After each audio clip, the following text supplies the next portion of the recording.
علیکم داملای عزیز، بسیار از شما خواهش دارم که درباره نماز عاشقانه و نماز اساسی و ما چیزی میفهموندی، زیرا ما نماز میخوانیم لکن از لذتش چیزی نمیفهمیم. البته نماز این خیلی یک عبادت بلندی هست، عبادتی هست که به سبب این خداوند شما را واردی جنتش میگرداند. حتی رسول اکرم میگوید نماز بنده در قیامت برای او تاج است و یک روشنی هست در روز قیامت. سلام علیکم و رحمت الله و برکاته. بردارو مرحمت ماشین گرانیسا از خانه سکنه انشاءالله خدمت داریم برادران از خانه سکنه انشاءالله خدمت داریم. бе пул ҳиҷомат дар шаҳри Москва ширкати шифофармо ба шумо пешниҳод мекунанд ҳамчунин доруҳои гиёҳӣ барои простатит, қавӣ намудани мардонагӣ, дароз намудани муҳлати ҳамхобагӣ, барои қадро баланд кардан, барои мӯи сар ва риш баровардан, барои фарбе ё хароб шудан, барои меъда, гурда, писариазм ва витилигоро низ пешниҳод менамоянд. боварӣ надоред, худи ҳозир ба номерҳои дар рӯи экран буда занг занед. шифофармо дар хизмати шумо. و اولین سوالی که در روز قیامت بنده را خدا میکند این نماز است، آیا نماز ادا کرد یا نه. نماز عاشقانه گفتن، من یک کتاب دارم به نام نماز عاشقانه، خود کتاب نامش نماز عاشقانه هست. در اون داخل من یک قصه را دیدم، میخوام این قصه را بر شما حکایت کنم. این هم از بچه اسما هست، نبیره ابوبکر صدیق است. نام این حضرت عروه هست، عروه ابن زبیر. شوی اسماء زبیر نام داشتند، بچه همین زبیر عروه نام داشتند. و یک کسل مبتلا شدند. کسل سرطان بود. سرطان یعنی رگ میگیم، رگ در همین ساق، در همین پای نبیره حضرت ابوبکر صدیق پیدا شد. طبیب ها را حاضر کردند. طبیب ها گفتند، عروه گفتند کمی مواد مخدر بر تو میتیم تا که تو بیهوش میشوی، این پا را باید که ما قطع کنیم، ببری. بغیر قطع کردن، بغیر بریدن این پا دیگر طبابت ندارد. عروه گفتند من مواد مخدر استفاده نمی کنم، یعنی موادی که عقل مرا زائل کند، گفت این حرام است، من این استفاده نمی کنم. طبیب ها گفتند عروه اگر این تو استفاده نکنی در بریدن پا بسیار مشقت و عذاب میکشی. گفتند نه. گفتند وقتی من در نماز شروع کردم، در التحیات لله و الصلوات و الطیبات رسیدم، شما بریدن سر کنین. نماز عاشقانه را بینید. وقتی من در التحیات میرسم، در حالت التحیات اگر تمام بدن مرا ببرین من درک نمیابم. حضرت عروه میگن نشستن التحیات سر کردن. طبیب ها در دست کاردها منتظر. حضرت سر کرد التحیات لله و الصلوات و الطیبات، رفت دیگر از هوش رفت، در عالم دیگر پیدا شد. طبیب ها پا را بریدن. حضرت عروه میگد بعد نماز میگد به هوش آمد، نگاه کرد که پا بریده شده است. گفت پای مرا همراه من به خانه من برید. حضرت میگد به خانه رفتند، پای در پیش خود جان گذاشتند و خبرگیرهای زیاد که در اطراف نشسته بود. این عروه میگه فریاد زد. دو فرزند داشت، فرزند کلانیش فریاد زد برای چی خدمتی باشد. فریادش زد، میگد این فرزند کلانی صدا نداد. عروه که فرزندهای خوب تربیه کرده بود، در اولین صدای او لبیک میگفتند حیرت دمان. گفت این لله و این الیه راجعون. چی شد که فرزند من صدا بر صدای من نداد؟ چرا لبی نگفت؟ این بار اول است که من میشنوم که فرزند فریاد میزنم و لبی نمیگوید. حاضرین که از قصه فرزند او درک داشتن گفتند، عروه گفتند الحال فرزند تو بالای بام برآمده بود، الحال یک زمان گفت وای از بالای بام افتید و هلاک شد. مصیبت بین. اون برادری که یک روز سوال داده بود که در یک فرزندش از دنیا گذشتن اکثر عبادتاش ترک کرد، نظر بر این دوستی خدا کن، عبرت از این دوستی خدا بگیر. حضرت میگه در حال چی گفتن؟ خدایا گفتن من 2 فرزند داشتم، 2 میوه دل داشتم، با گرفتگیتم شکر، با این فرزند خورده که دارم با اینم شکر. 2 پای داشتم، این پایی که از دست دادم با اینم شکر، با این پایی که الحال هست شکر. دوستهای خدا را ببینین، حالتهای وزنین در صبرشان ببینین و نماز عاشقانه را ببینین. این است برادر عزیز یک لحظه از نماز عاشقانه. فکر میکنم البته این برای همین سوال این دادگی برادر کفایت کننده است، لیکن این گونه قصه ها خیلی زیاد است، خیلی زیاد است. سلام بابای داملا، بعضا آدمان را میگوییم که چرا نماز نمیخوانی؟ میگویند که نمازخوانها کجا را گرفتند. البته این صدای هست که اولین بار نیست. من بر شما باز میگم برادرای عزیز، در سخن هر یک انسان شما دل شکسته نشوید. التوفیق شیء عظیم لا یعطى الا بعبد العزیز. پیغمبر ما و شما میگوید توفیق، خدا ترسی، نمازخوانی این یک عبادت خیلی بزرگی هست، یک چیزی خیلی بزرگی هست که خدا فقط بندگان دوستدارش میته، هر بنده را نمیته.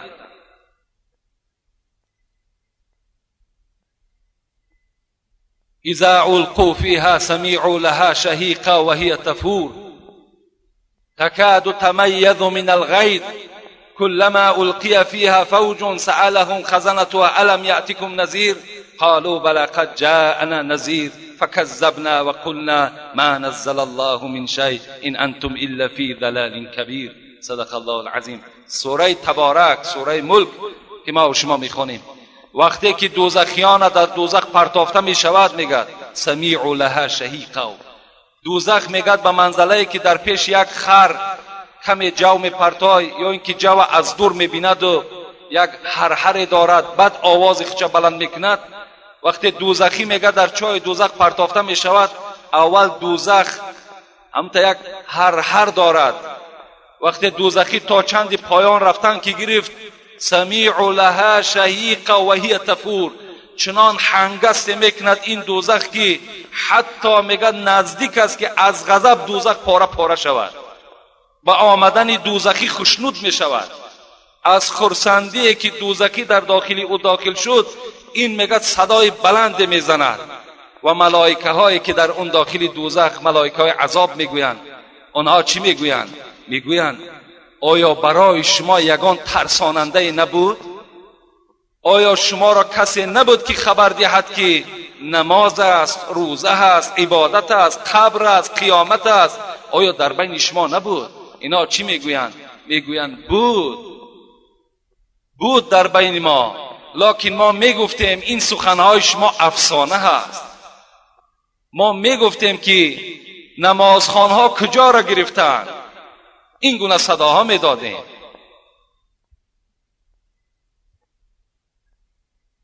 این صدای همین انسانی میشود که در روز قیامت از داخل چاه به سوی ملائکه عذاب این چنین جواب میگوید: ما سلککم فی سقر قالوا لم نکو من المصلین. دوزخی ها را خداوند از یک جانب میگذاشته است و بهشتی ها را از یک جانب. در قرآن میگوید خدا، در پاره 29 از قرآن است، میگفت است جنتی ها از دوزخی ها میپرسیدند ما سلککم فی سقر، چی شد که تو دوزخی شدی؟ تو در همراه من بودی، تو هم تاجیک بودی، تو هم خودت مسلمان میگرفتی، چی شد که امروز تو دوزخی شدی؟ چی میگفت است؟ ما سلککم فی سقر قالوا لم نکو من المصلین. در اصل من تاجیک بودم لیکن نماز نمیخواندم، بی نماز بودم. از حساب بی نمازیم امروز در قعر دوزخ خدا مرا جا کرده است. این است جواب این برادرها در روز قیامت. السلام علیکم داملا، برای من خیلی محبوب هستید. یک سؤال دارم. یک چیز من را دائم در شک و شبهه آورده است: برای چی آدمان بی دین و بی خدا مال و ملکی بسیار دارند؟ نمیشد که خدا آنها را گدا و دربدر گرداند. خوش به حال همین برادرهایی که در دلشان ذره شک و شبهه دارند سوال میکنند. من بر شما خبر میتم که برادرای عزیز، من چند بار در فصل فضیلت آدم به شما صحبت کردم. مالداری، دولتداری این نشانه مرتبه آدم نشان نمیدهد. اگر نشانه مرتبه آدم مالداری میشد، خداوند قارون و فرعون مال نمیداد، اونها را مال نمیداد. بلکه نشان آدمیت این ایمان است، این ایمانداری هست. ان الله لا ينظر الى اموالكم و الى اجسامكم ولا الى انصابكم. خدای شما چی میگوید؟ من نظر نمیکنم در دلاری تو، در پشت قناتی تو، در قصرهای در آشیانه تو من نظر نمیکنم. من در اون برادر و پدری که وظیفه های کلان داره در اونها نظر نمیکنم. من در جسم زیبای تو هم نظر نمیکنم، بلکه من در عملی تو نظر میکنم، من در دلی تو نظر میکنم. خدای تو این چنین صدا میدهد. حدیث من از کتاب برای شما نویساندم که پیغمبر خدا گفته است ان الله قسم بینکم اخلاقکم کما قسم ارزاقکم. اخلاقهای شما را، آداب شما را خداوند مثل رزق روزی تقسیم میکرده است. چگونه که رزق روزی یک آدم بلند است، از یکی کم است، یکی پست است، خداوند رزق روزی را یعنی معین میکند، با همه یک خلده میدهد. آدابم پیغمبر خدا گفت همچنان تقسیم میکند. آدابم خیلی چیزی قیمت است. ببین بسیاری برادرها نمازخوان هستند لیکن آداب ندارند، مسلمان هستند لیکن بی آداب هستند. اینا بسیار هستند. رسول الله میگه همچنان در ادامه حدیث چی گفتند؟ و ان الله یعطی المال من یحب و من لا یحب. خداوند مال میدهد کدام بنده را که دوست میدارد یا کدام بنده را که دوست نمیدارد مالش میدهد. و یعطی الایمان الا من یحب. دوام حدیث سوال این برادر جواب شد. لیکن ایمان خداوند میدهد مگر شخصی را که دوست میدارد. مال را به هر کس میدهد. ای دل چی کنم؟ خدا چنین میخواهد. نعمت همه بر دشمن دین میخواهد. فرعون لعین نشسته بر تخت زرین، موسی از خدا نان جوین میخواهد.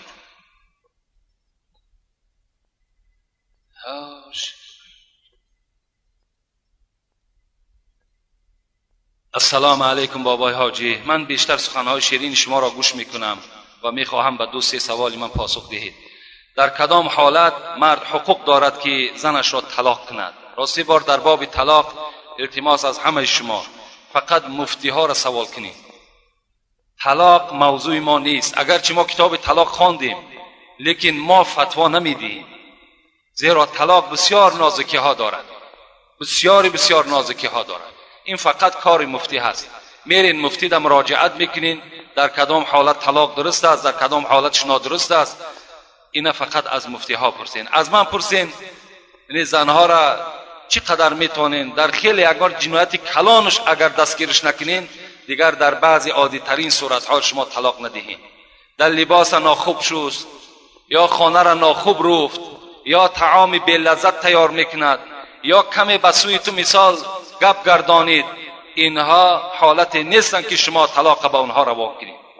بلکه این حالت ها هم میتونین شما آداب دهید.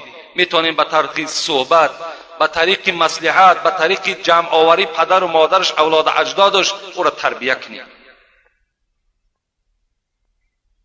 نماز بامداد را در ساعت 7 یا 8 خواندن ممکن است.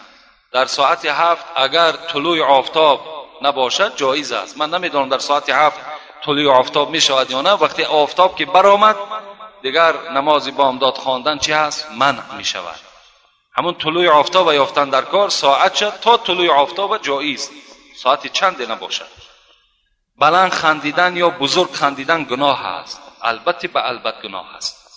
کسی که اگر بلند خنده میکند یا بسیار خنده میکند، رسول الله گفتند تومیت القلب، دل انسان خنده بسیار میکشد، دل انسان خنده بسیار و گپی بسیار میمیراند.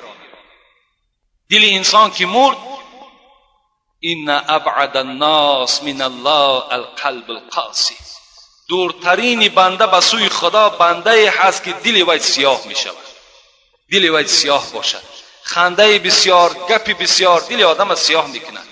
از این خاطر همه وقت خنده کنین، شوخی کنین، لیکن از حد نگذرانید. چهارم سوال کردن، میگویند که بابای حاجی زبان انگلیسی را میدانید، درست است یا نه؟ ما یک زمانی میدانستیم، همون زمانهایی که تحصیل میکردیم در همون خارج زبان انگلیسی را گپ میزدیم، با استادا همین مراجعت ها کرده میتونستیم، جواب میگرفتیم، خانه میرفتیم میآمدیم. لیکن با مدتی که مثال به اینجا رسیدیم دیگر هیچ تکرار نشد، اهمیت به اون زبان که ندادیم دیگر از یادمون رفت. لیکن همه شما را جوانای عزیز از همه درخواست دارم که تمام زبان بیاموزید. باور کنین در دنیا و در آخرت هم شما سربلند هستید. امر اسلام شما هست که شما بخوانید. جوانای عزیز بسیارتر کوشش کنین. من شما را از نماز خواندن و از قرآن خواندن من نمی کنم. این علم اولین درجه هست که تمام شما قرآن خوان شین، قرآن هر سحر تلاوت کنین، 5 وقت نمازتان ادا کنین، لیکن از علم دنیوی هم شما نگریزین. علم دنیوی علم باطل نیست. پیشواهای ما و شما بسیاری هستند که به علم دنیوی چنگ زدگی بدن. از این خاطر همه شما در درس ها معلم ها را احترام کنین، حتی بتوانین اگر درس های علاوگی بخوانین. هست حاضر مکتب ها در درس های علاوگی جاری شده 5 سامان 10 سامان. همون رقاصه را آتا بگو در توی نیاره، یا آچه بگو که مثال دین رجدینی نکنه و هم 5 سوم 10 سوم در دست معلمه بتین تعلیم تان بده. این بهتر است. خراجات های بی‌معنی که مثال در معرکه های ما و شما می شود 40 ماشین 50 ماشین پیش یک بوتی کلانی سجده کنی میرین، اینها را ترک کنین، پول های اینها را در مکتب صرف کنین. سمکه بخرین، دفتر بخرین، قلم بخرین، با معلماتون توجه کنین، اینها برای شما بهتره. من بسیار دوست می‌دارم همون جوانی را که علم دنیایی را می‌داند.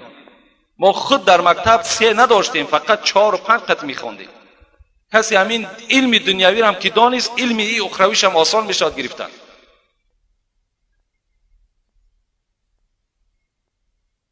علم دنیایی را که ندانستی، سالار هم که در سر ماندی با یک عادی ترین گپی دنیایی تر یک معرکه دا چکار میکنن، متهم کرده میماند، همون کسی نباشد.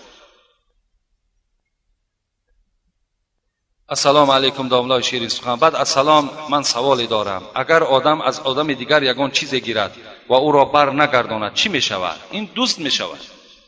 اگر کسی که مال یک برادر را میگیرد و پس نمیگرداند، این چی است؟ این حکم دزد دارد. یعنی مگر که همون به طریق یک فریب از تو دزدید، یعنی مجبور نکرد و به طریقی که مثال در بین چند حیله و نیرنگ استفاده کرد و مال تو را از تو ستانید گرفت. این البته گناهگار است، در مال تو جوابگر است در نزد خدا.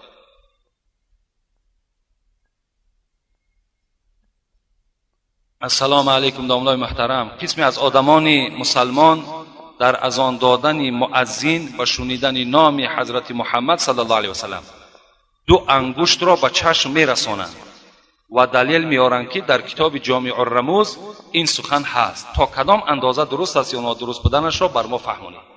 بعضی برادرها است که اشهد ان لا اله الا اشهد ان محمد رسول الله گفتند، همین انگشت ها را در بالای چشم میمالند. همین من شما را از کتاب مجموعه الفتوا صحیفه 327 کدامی داشته باشین. این حضرت میگوید که این اساس ندارد. این شکیدن انگشت در بالای چشم میگد هیچ اصل ندارد. و ملا قاری علی قاری میگویند، این محدث است، این هزارها بار دیده از صاحب جامع الرموز و کنز العباد هم این گپ میگه. از اینها دیده مرتبهش بلند است. این حضرت میگوید که صاحب جامع الرموز هر مسئله که خواه تر است خواه قاق است در یک قابچه جمعشون کرده است. این سخن علی قاری هست. از این خاطر این حضرت صاحب مجموعه الفتوا که این حنفی مذهب است، کتاب ما و شماست، این میگه دین هیچ اصل ندارد، این نکردنش بهتر میگه. کدامی داشته باشین صفحه 327 تماشا کنید. داملای شیرین سخن از ما خواهش میکنیم که به این سوال من جواب گردانید. من از اول ماه رمضان روزه گرفتم. در روز جمعه بزرگ روزه ام را خوردم از بیماری.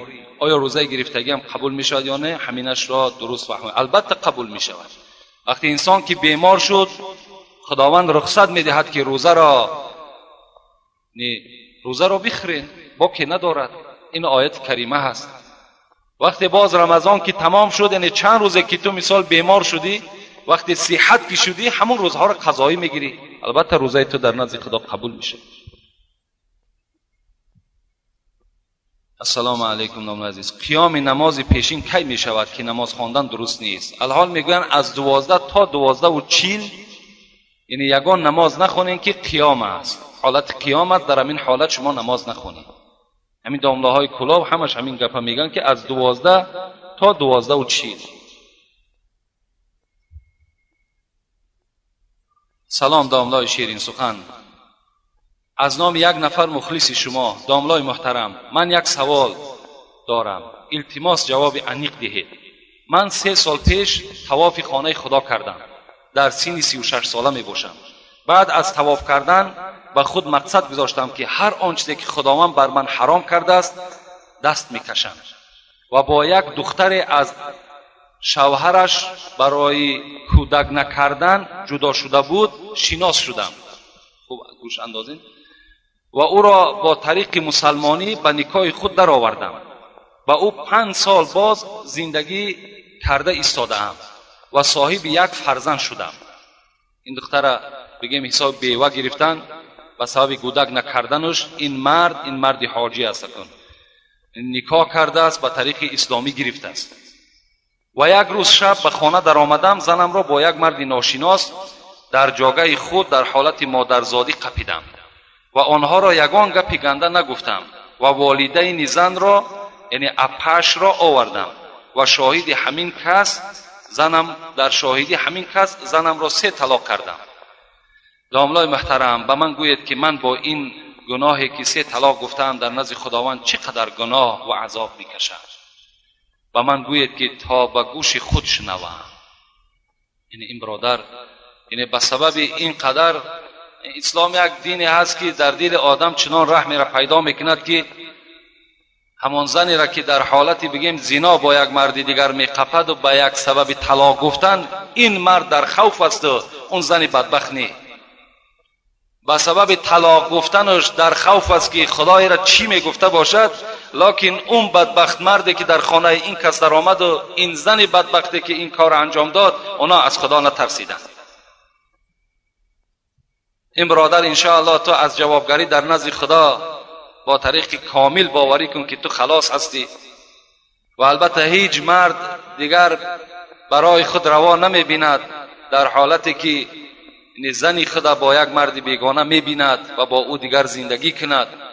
اگر چنده که دستورات اسلامی هست که اگر عفوش کنی حق توست میتونی که عفوش کنی، لیکن اگر زندگی هم که نکردی طلاق هم که کرده باشی خیر باز اینا تو میتونی که از همون مفتی ها پرسان کنی، لیکن به عقیده من باشد تو کاری خطا نکرده، خوب کردی که از این زن جدا شدی. یعنی احترام حاجگی تر ندانیست، احترام اسلامی تر ندانیست.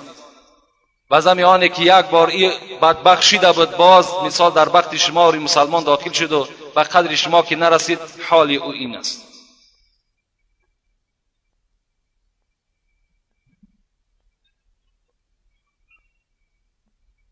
السلام علیکم و رحمت الله و برکاته. اولا به حساب شکرانه خدا میکنم که به ما چنین پیشوایی با تقوا مانند شما نصیب گردانیده است. دعا میکنم که پروردگار را علمی داشته شما را دوچند کند و ما از آن امر معروف های شما بهره بریم. آمین. داملای عزیز، به سوال های من خواهش میکنم در روز جمعه جواب دهید. روز نماز جمعه را در مسجد جامع یک قشلاق گذاشتم. بعد نماز را ادا کردن اهل مسجد باز 6 رکعت نماز احتیاطی خواندند، لیکن من نخواندم، برای آنه که آن وقت نمیدانستم مگر من 4 رکعت فرض پیشین را قضا خوانم یا نه نخواند. وقتی که نماز جمعه که اعلان شده است همون دیه و فرمان مفتیان در او باشد که این نماز جمعه هست، در اونجا که نماز جمعه را خواندین دیگه فرض احتیاطی نخوانید. تمام همون جمعه شما در نزد خدا مقبول است. این احتیاطیش مثل یک شبهه می شود، یعنی در نماز خودت وقتی شبهه کردی نماز شبهه دیگر قبول نمی گردد. از این خاطر نخواندن شما نمازی همون احتیاطی را این بهتر است. روز جمعه در زندان نماز پیشین را جماعت خواندن درست است یا نه؟ در روز جمعه در زندان هم نماز جماعت جایز نیست. نماز جماعت هم قدر حکمش بلنده هست که در زندان هم نماز جماعت در روز جمعه مکروه است مگر بعد جمعه. یعنی ما و شما در ساعت 1:30 که بود کردیم، زندانی ها می توانند که بعد ساعت 1:30 جماعت کنند. تا وقت جمعه را حق ندارند. سیوم، اهل سنت از شیعه چی فرق دارند؟ شیعه خودش چیست؟ در آخر از شما دعا طلب میکنم که خداوند از 5 وقت نمازی که عطا فرموده است به نصیبم نگرداند، از آن جمله از نماز جماعتی جمعه. پیشکی منتداری بیان میکنم. شیعه از اهل سنت فرق خیلی کلان دارد. من همون شیعه های اشدیش میگم، شیعه هایی که در همسایگی ما در همون خارج زندگی میکردن. شیعه های بودن که سخنهای اونها را باور کن به زبان آوردن نمیخوام که در بین این مردم باز ممکن شما نفهمین، اونها را من نمیارم، لیکن این قدر میگم که امروز همون هجومهای شیعه مذهب هم در بین ما و شما پیدا شده است. احتیاط کنید، احتیاط کنین. این رویه خیلی رویه غلط است، خیلی رویه خطا است و شما را عاقبت خار می سازد در دنیا و در آخرت. ولا تصوبن احدا من اصحابی، اینجا نون ثقیله است میگه در کلمه عرب. پیغمبر خدا گفتند البته به البت هیچ صحابه مرا دشنام ندهید، لیکن اون طایفه ابوبکر را دشنام میدهند، عمر را دشنام میدهند، عثمان را دشنام میدهند. فقط برای اونها علی عزیز است و خلاص. لیکن اهل سنت ما دوست به همین 4 یار سرور دین هستیم. ما هر 4 دوست می‌داریم. کمی مثال دیگرگونی های بسیار است. راستی بار در کدامت که اگر پیشنهاد کردن قبول نکنید، بسیار یک راهی غلط است. و آخر دعوانا ان الحمد لله رب العالمین.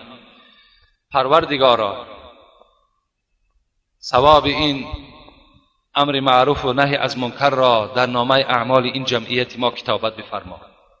خدای مهربان، از درگاه تو مسئلت داریم، میپرسیم که یک ماه ما روزه ماه مبارک رمضان داشتیم، خالی از سهو نیست، خالی از نقصان نیست. خدای مهربان، تو بسیار بخشنده هستی و از گناه بنده گذرنده هستی. خدای مهربان، این روزه های ما را به درگاهت مقبول بگردان. خدای مهربان، باز تا رمضان دیگر این جمعیت ما را در حفظ امان خودت نگه بدار. خدایا محبت ما را نسبت خودت، نسبت پیغمبرت، نسبت قرآنت، نسبت اسلامت خدایا زیاده بگردان. خدایا اهل این جمعیت ما چی مراد چی مطلوب